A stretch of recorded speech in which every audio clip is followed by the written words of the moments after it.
I'll welcome you back up. I'll welcome you back up here. I think it's great for us to remember that we're sitting next to people. We're gathered together. And as we listen to the word, we're doing that together. We're not doing that on our own, but we're all sitting down next to each other and following Jesus together. As we get into the word today, we're going to be going into we're getting ready for a series in the book of Deuteronomy. And over the last few weeks, we've been talking about our new mission as a church, which is to make disciples of Jesus Christ. And as I thought about those two things together, my mind wandered to the Karate Kid from the 1980s. Now, I actually haven't seen this film. I have a couple big holes. In my cinema history. Even so, though, the Karate Kid, I know a little bit about it. And my mind still wandered to that this week because, it's the story of this boy who's being bullied, and he finds a mentor or a sensei figure who promises him that through karate, he can kind of get out of this bullying system, that he can get his life back on track. And then through that system, he actually does happen, right? By the end of the story, it's this classic underdog victory, and he wins the karate tournament, and life is all great and grand afterwards. So, classic story. In that, there's this really iconic scene, wax on, wax off, right? And we recognize that even if we haven't seen the actual movie. And in that moment, what's happening is his training is beginning with his master, his sensei, and the master's been like, all right, here's what I'm promising you, karate. I'm going to teach you karate. And immediately he says, now go wax my cars. And then he says, go sand my floor, and go paint my fence, and go paint my house. And Danny's not thrilled with this.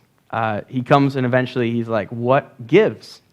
You were making me your slave. I thought that you were going to teach me karate. This is bogus, right? Well, we said that we were here to make disciples of Jesus Christ, which sounds awesome, which sounds great, which sounds like all the things that we're excited about doing, and then I'm saying, now go, let's study Deuteronomy. And I wonder if it feels a little bit like wax on, wax off.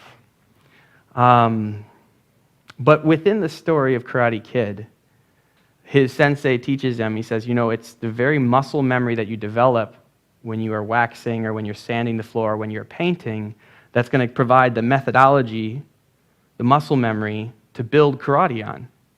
In fact, you're not going to get anywhere with karate with me unless you get these basics and fundamentals down.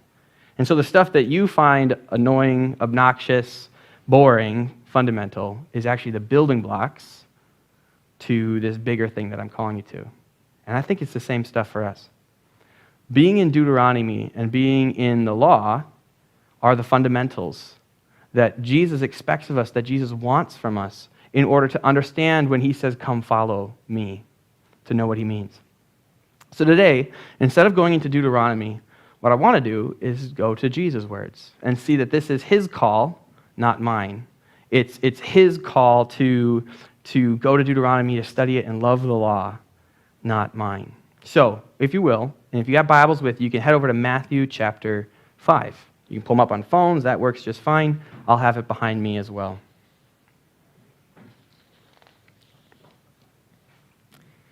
In Matthew 5, Jesus he's beginning his greatest speech, his most famous speech of all time. It's the thing that he is known for in The Chosen. If you watch that series, the character says, this is my manifesto.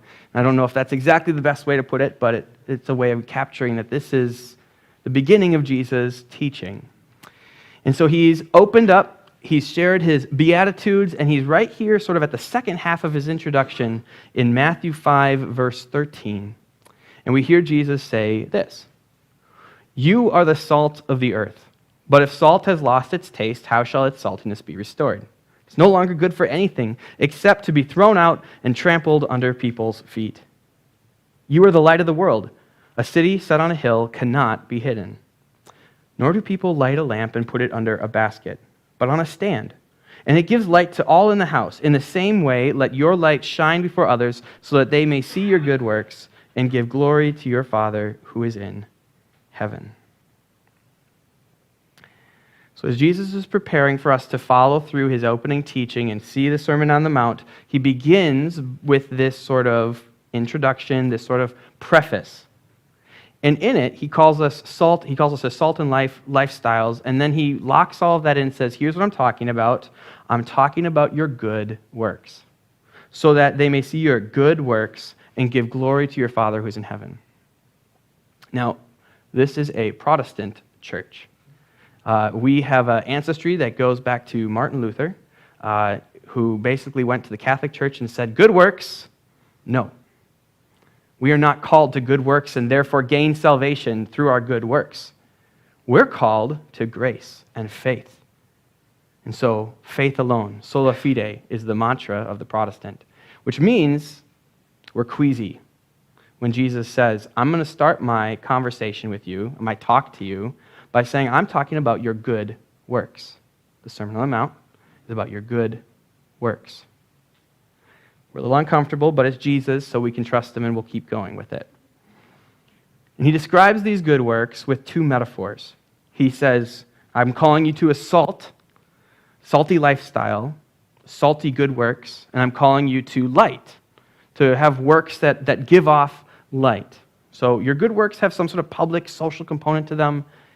I want it to be a salty component, and I want it to be a light-giving component. They're metaphors, and so we don't want to overextend it. We don't want to dig into all the possible things and turn this into something more than it is. But metaphors do point to something outside of themselves. Metaphors are trying to convey some sort of truth and some sort of meaning. And so it's worthwhile for us to ask Jesus, okay, in what way do I live a salty life? In what way do I live a life that gives off light? What do good works look like that are salty? What do good works look like that are full of light? And so for salt, we start there, because the first one Jesus uses. Salt would have been used at the time for a lot of the same reasons that we kind of use it. First one, flavor, right? We add salt to our cooking because it tastes better and it's not so bland. It's used for preservation. And you know, it's the idea of beef jerky is a real salty type of meat, right? And it lasts forever because of all the salt. It preserves it. It keeps it from rotting. They would have also used it, oddly enough, they could have used it for agricultural, fertilizer, because the type of salt they had was so, what would you call it? It was so diluted, it was so combined with other things that when you put it in the ground, it actually did function as a fertilizer. It wasn't pure sodium chloride. And then they would also use it for cleansing things, for antiseptics. They had this variety of uses for the salt. And Jesus has this in his mind. He says, I want you to be salty people. I want you to be salty, have salty lifestyles and morals and ethics and good works. Well, what would that sound like? What would that mean? What would the impact of that be? A salty life would be a flavorful life distinct from the blandness around us. In terms of morality and ethics, it would mean a moral life that is admirable, a moral life that is desirable, a moral life that is appealing. You know, if you think of that person in your life who is gentle and kind, who welcomes people in, extends good hospitality, and you're kind of like, I just like being around that person. That's a salty, flavorful morality. Okay? It has a preserving effect.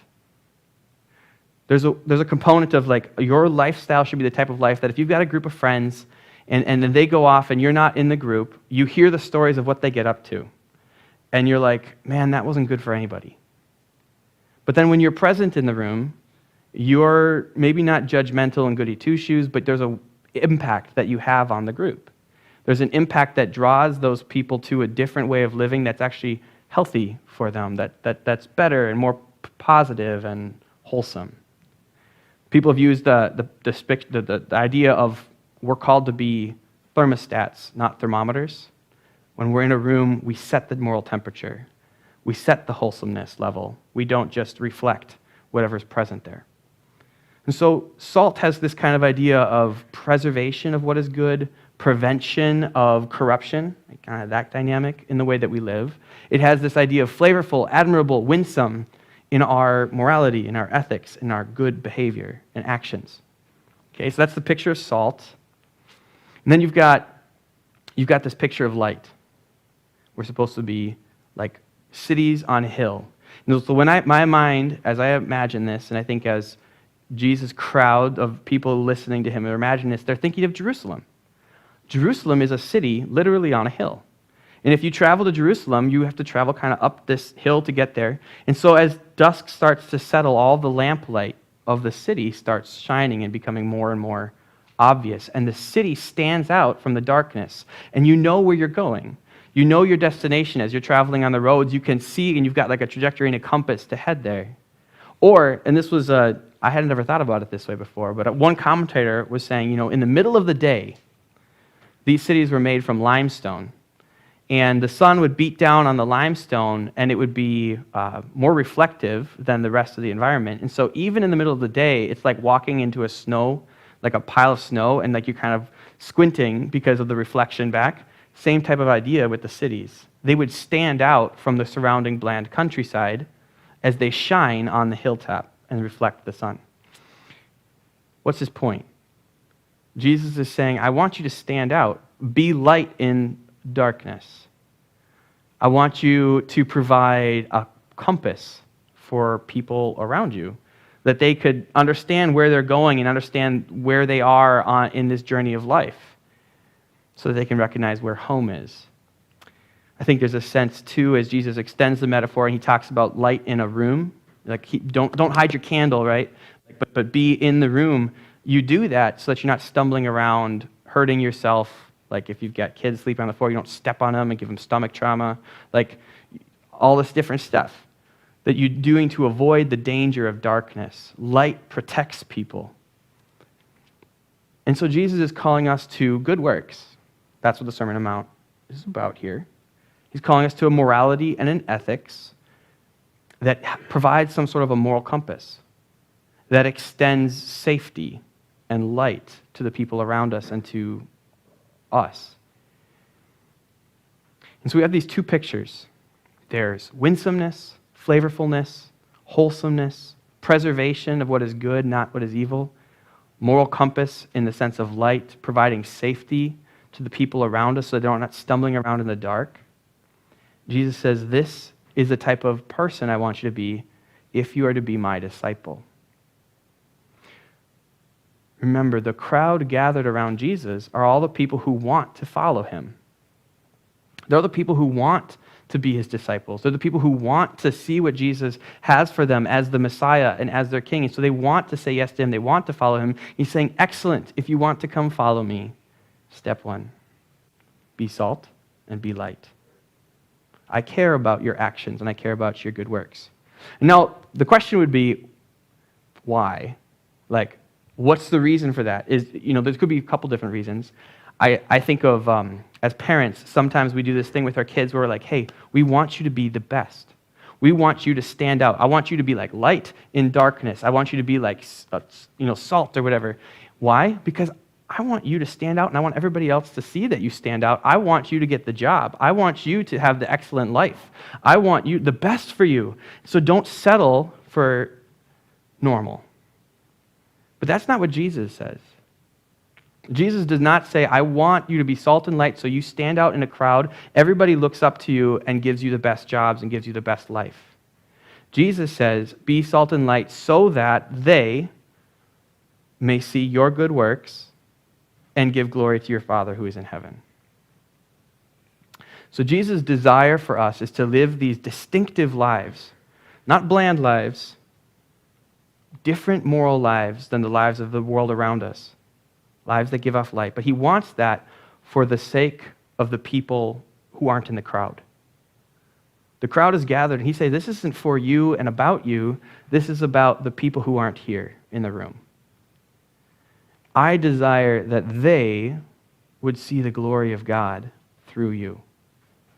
My heart is that you would be people who connect others to God, and that they would recognize his glory in the way that you live, because your life is not like their life. I don't care whether or not you stand out and get a great job and live an extraordinary life and all that stuff that's great for you. That's not my point, and that's not my passion. My passion is that more people would be drawn to the glory of God. And your life, if you want to be my disciple, shares that passion. So Jesus says, this is what I'm looking for. in my disciples. And there's a latent warning in this. It's kind of how he says, I want you to be salty, and then he also says, don't lose your saltiness, right? So in salt, he said, regarding the salt, he says, if salt has lost its taste, how shall its saltiness be restored? Or if salt has lost its saltiness, its nature, I think some other translations say, how could its saltiness be restored? Talking about the light, he says, don't put your light in a lamp and put it under a basket. So he wants us to live there's a way he wants us to live, and he's also saying there's a way I don't want you to live. I want you to live this life that's distinct from the culture around you, that shapes the culture around you. I want you to live a life that's moral and ethical, that's wholesome and good, flavorful, winsome, all these things. Provide safety to people around you. I do not want you to live, though, the opposite of that. I do not want you to live the life that people don't recognize your good works and therefore do not give glory to God. I do not want you to live the life that leads to people missing God, that leads to people rejecting Him for whatever reason. As I think about that, I think of two different ways that this happens. And the first one is the really dramatic one. It's when the public Christian figure falls in a scandal. And all of a sudden, this huge secret sin comes out. And people look at that and they're like, that is not salty or light. I mean, there is nothing wholesome in that. There is nothing admirable in that. There's nothing winsome in that. There is no safety in that person. No, he's manipulative and abusive and et cetera, et cetera, et cetera. That is not the life. Jesus is warning against that, saying don't do that. But the thing is, as unfortunately common as that is, it's still way less common than the other way that we can do this. The other way that we could be not salty, be not light-giving, would be if we are no different than the world around us. Culture has a huge gravitational pull. And I'm naturally going to be like the family I was born into. I'm naturally going to be just like the people around me. But if I'm just like the people around me, then I'm not distinct following Jesus. And they're not going to look at my good works and give glory to God. They're going to look at me and say, you look just like me. You act just like me. You are the same as me. And your God is as good as my God. Your faith is as powerful as mine.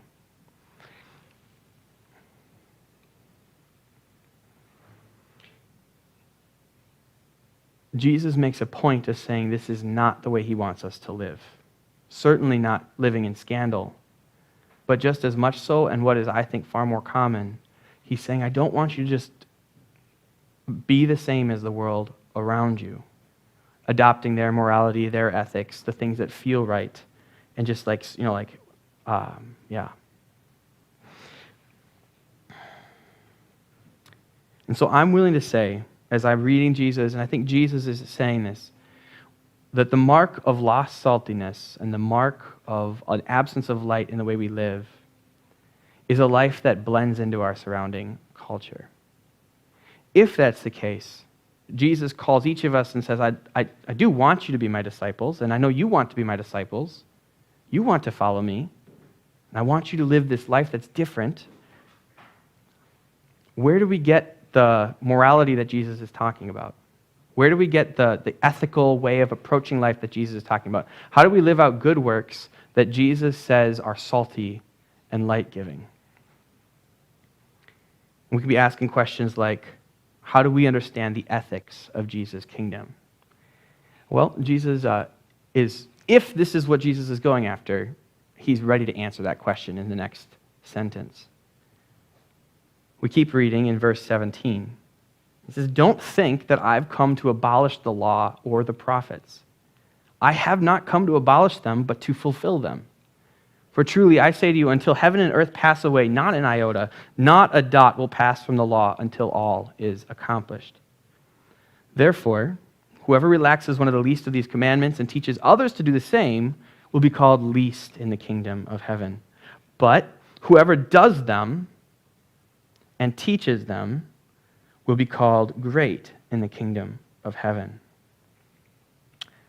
If we want to know what God expects from us in terms of a salty lifestyle or a light-giving lifestyle, Jesus says, do and teach the law.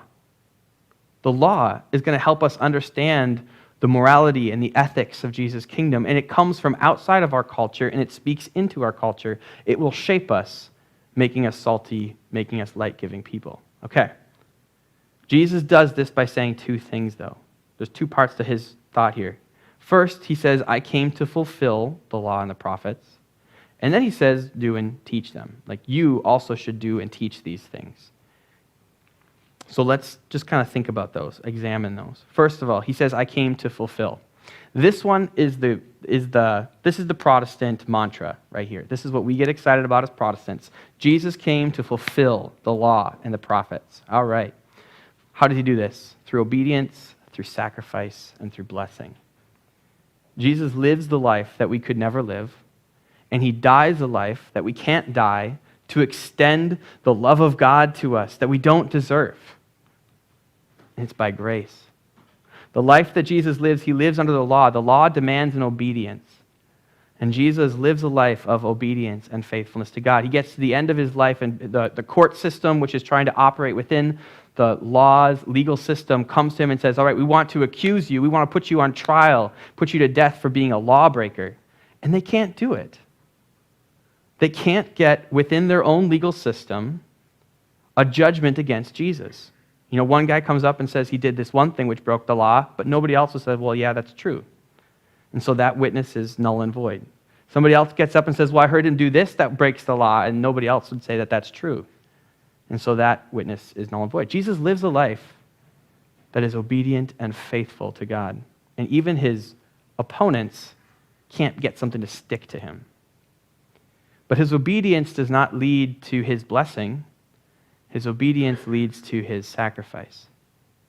The law is filled with a moral code that it calls people to, but it's also filled with sacrifice after sacrifice after sacrifice, and offering and all of these different ceremonial pieces. And the book of Leviticus over and over again describes if you sin, this is what you have to do. If a priest sins, this is what he's got to do. Every year we're going to offer sacrifices as God's people. But Jesus is the fulfillment of all that. He's the final sacrifice. He's the one who comes to God as the faithful priest and as the faithful Israelite and says, I'm offering my life as the last lamb. Not for my sins, but for the sins of my people. And everything in the law points to this moment when Jesus pays and cleanses and purifies the sins of his people. He purifies us. Jesus fulfills the law and the prophets. And he does this through blessing. So we're in the book of Deuteronomy, right? We're going to be going back and looking at it. And the book of Deuteronomy, right in, I think it's Deuteronomy 5 or 6, I forget right now. But right in there, it's rehearsing the Ten Commandments. And in the middle of the Ten Commandments, it says, if you honor your parents, there's a blessing that comes. And then at the end of that Ten Commandments, it says, if you do these things, there is a blessing that follows. And these two ideas are connected.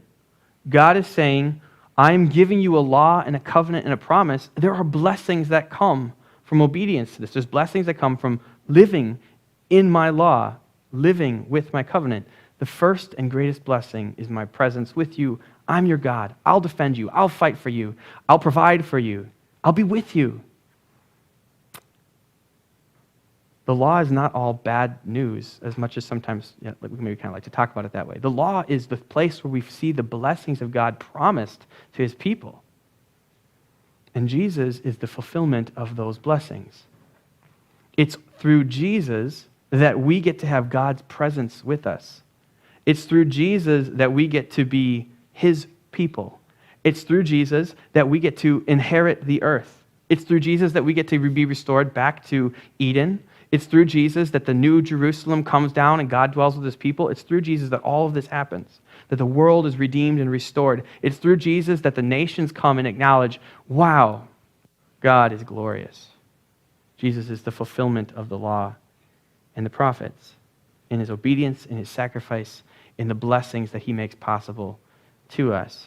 And we love that as Protestants. But Jesus does not only say that. He also says, therefore, do and teach all of the law. And he says, actually, if you listen to what I'm saying and you get out of it the idea that we can set aside the law and the prophets, or like this doesn't matter or that doesn't matter, this is insignificant, this is where it's really important. If you approach it that way, you are the least in my kingdom. But no, he says, if you want to be a part of this great kingdom, the fulfillment that comes through me and me alone, then you are going to love and care for the law and the prophets, to do and teach them. So I want to explore that too. How are we supposed to know how to handle this? Because even the disciples and even the followers of Jesus in the first century were kind of like batting around the question of, what do you mean continue and carry on the law? The Gentiles heard this call to obey the law, and they said, wait a minute, so we all got to get circumcised? We don't really want to do that. Do we have to do cleansings? Do we need to do like the Sabbath rituals? Like what do you mean the law? And so they're asking this question, and I think the best way to answer this is to simply let Jesus keep talking.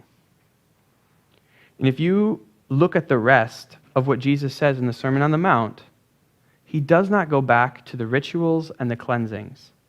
He doesn't go back to the sacrifices.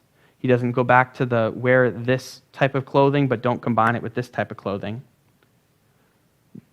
Jesus goes back to these moral teachings.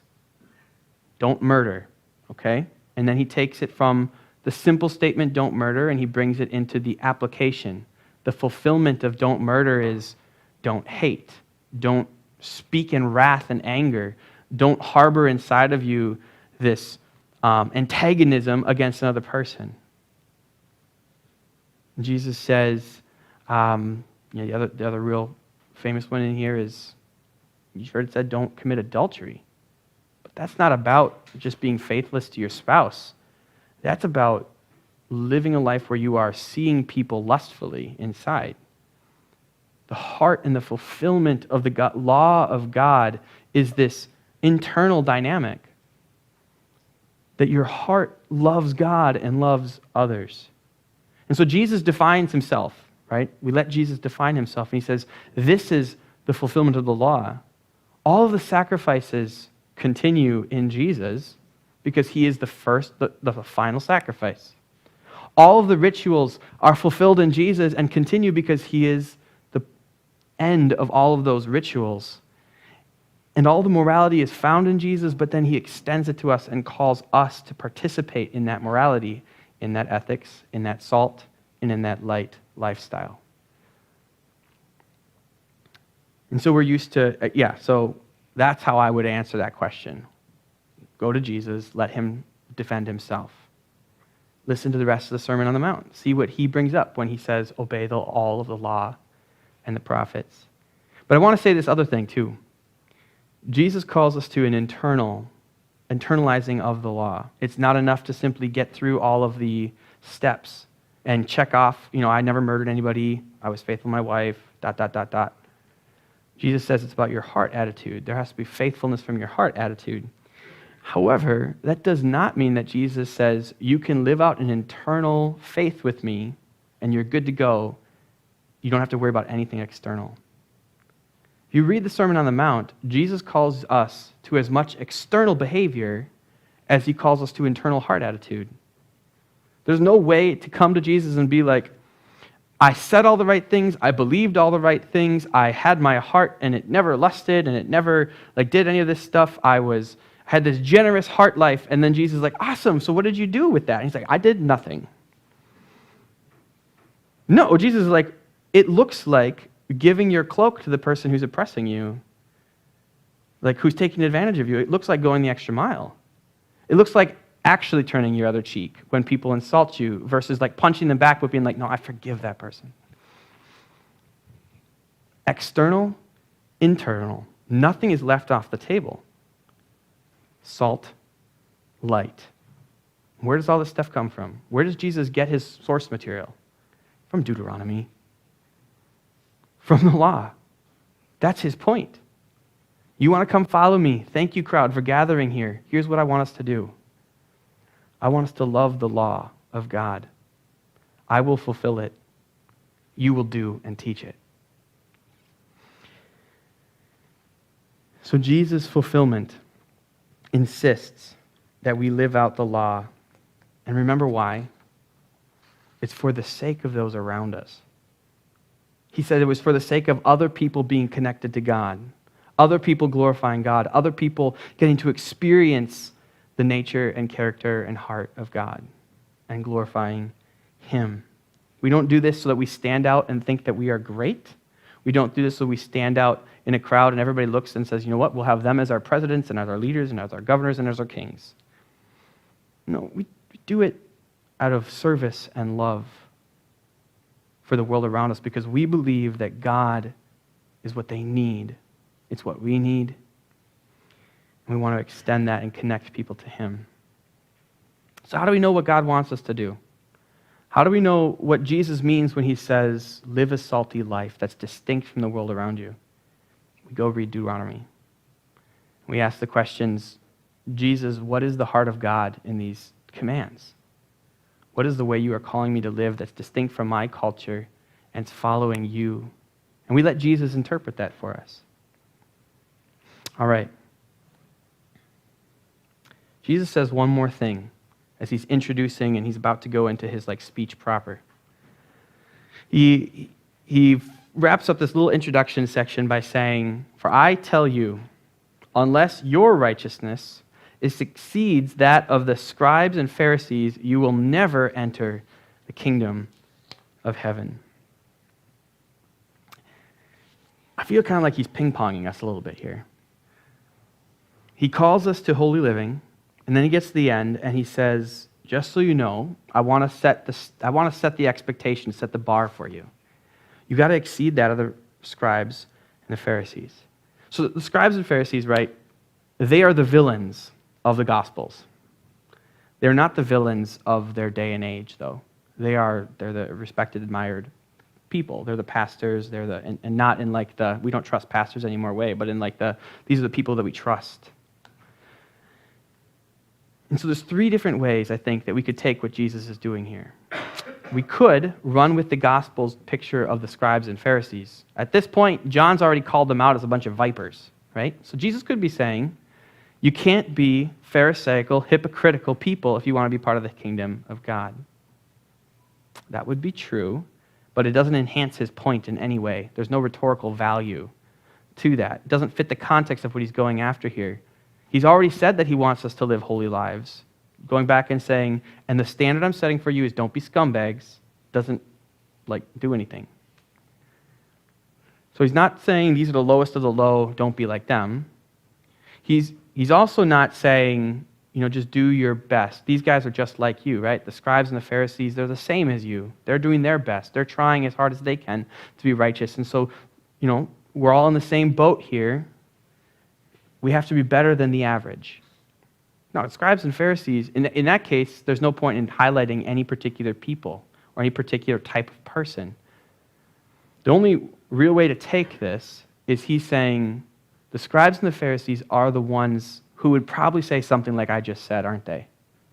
The scribes and the Pharisees are the ones who would say we need to love the law of God. We need to apply the law of God. In fact, they've given their whole lives to the application of God's law.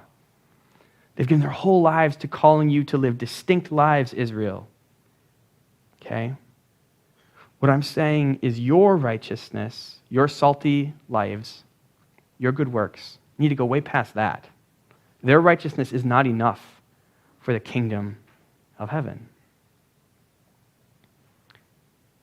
And all of a sudden, Jesus is speaking to us now, not just as a guru and as a teacher. He is speaking to us as a king.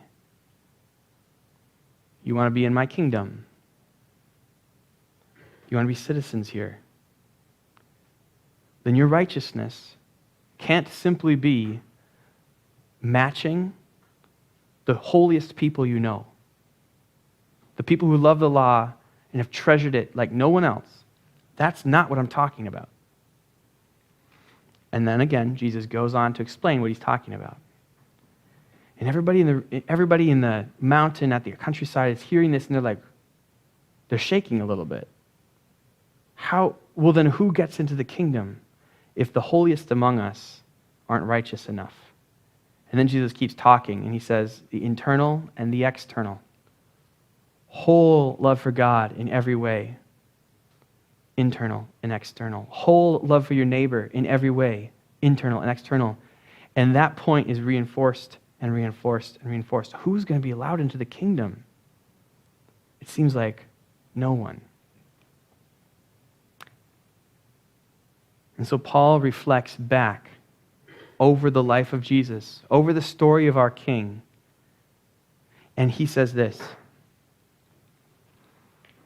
but now the righteousness, not of scribes and Pharisees, but the righteousness of God has been revealed, has been manifested, has been shown, has been made plain. It's been manifested not through the law, apart from the law. Although, the law and prophets bear witness to it. So it's been revealed apart from the law, the righteousness of God through faith in Jesus Christ for all who believe. There is no distinction. For all have sinned and fall short of the glory of God and are justified by his grace as a gift through the redemption that is in Christ Jesus. As Jesus speaks, he starts describing the righteousness of God's heart. And we realize that that righteousness is not the stuff that we generate. It's not the way that we live. As holy as we try to be, that righteousness that Jesus describes in the Sermon on the Mount is never produced in the heart of a follower of God or the heart of a disciple. It is only given to the heart of a follower of Jesus. It is given to the heart of a disciple because it is a righteousness that comes from outside of this world.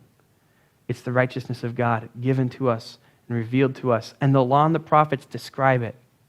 The Sermon on the Mount describes the nature and the heart of God, the righteousness of God. And Jesus, as our King and as our Messiah, gives this to us in grace. And so when God looks at us, he sees people who checked off the Sermon on the Mount. He sees people who love him with all of their heart, their soul, their mind, and their strength, with every fiber of who they are, and with every action they've ever taken. He sees people who have loved him that way because we are united to Jesus. And that is the life of Jesus. He sees people who have turned to their neighbor and have loved their neighbor as much as they've loved themselves, who have been hospitable to their neighbor and opened up their home every time because that was the life of Jesus, because that's the righteousness of God that has been given to us. As Protestants, we struggle with hearing that and then saying, but then the call to action. Why does Jesus still call us to this radical love for the law, this radical life of obedience? But Jesus wasn't a recovering Roman Catholic. So he didn't care. He was just like, no, the two go together, obviously. And we follow Jesus, not simply another teacher of the law. Jesus says, I fulfill this. I clothe you in the righteousness of God. So come obey the law. Come follow me. Live lives that are salty. Live lives that are full of light, that your good works are unique, are distinct, are winsome. Your behavior, your heart inside, your actions outside, compel people to see God and give him glory. This is what it means to come follow me and be my disciple, to be a part of my kingdom. And yes, my righteousness clothes you and covers you, makes you innocent and holy.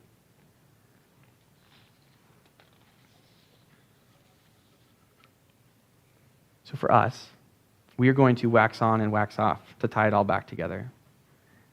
We are going to go back to Deuteronomy, like Jesus encourages us to, I think, and say, what is God's heart? What is God's law? What is the way that God has spoken to us and called us to be in this world? And in Deuteronomy, what we'll see is Moses applying God's law to his context and saying, you know what, we're going through a transition and a change right now. We're going to be engaging with cultures that we haven't before. And so it's going to be really important that we apply God's law here in this way. And then we're going to do the work on our end to say, so what's our context? What's the life that we've been called to in the world that we've been brought into? And how do we apply God's law and follow Jesus today in the real world that we live in? And we're not going to do this I really hope that we're not going to do this whole look at the terrible, evil culture out there that has all these problems. Man, I'm so glad that we're not like them. No, we're going to say, how have we been shaped by the world around us? Where are we hiding idols of our culture? Where are we content with being bland? And we're going to say, no, that's not what Jesus called us to. He said to let the law flow through us, making us light and making us salt. We're going to see Jesus' fulfillment, and we're going to consider seriously his calls to action. So that's the next 10 weeks, right? There's 10 commandments, 10 weeks for us to examine that. However, not all of us are going to be here for the next 10 weeks. And maybe some of us don't want to wait that long. So, this week, my encouragement to you is to reflect on the Sermon on the Mount. These are Jesus' words to us. This is Jesus' call to us. This is Jesus saying, come follow me. So reflect on what Jesus says as he speaks to us.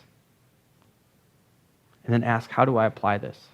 How do I live this out when Jesus brings up anger? How do I live this out when Jesus talks about dealing with people who are manipulative? And follow Jesus. Knowing that, again, Jesus gives you righteousness that comes from God himself. And the last thing that I'm going to call us to, this is actually Bree's idea, so my wife, is if this lands with any of you, I just want to say let's respond this morning by praying. Our last value as a church is that we are dependent on the Holy Spirit to be disciples of Jesus. And so if something in this is convicting, if something in this is a call on you to want to say yes to Jesus and follow him, then let's acknowledge our dependence on the Spirit to make that possible. And after, Jackson's going to come up and he's going to lead us in our final song, but then after that, I'll just be over here, and if anybody wants to, you can come and join me. And we're just going to pray, and we're going to ask that the Spirit empowers us to live salty, light-giving lives, that we are able to recognize Jesus' voice in Deuteronomy and able to follow through on following him in our culture and our context today. So, an invitation to come pray and ask for that with me. Will you pray with me now as we wrap this up?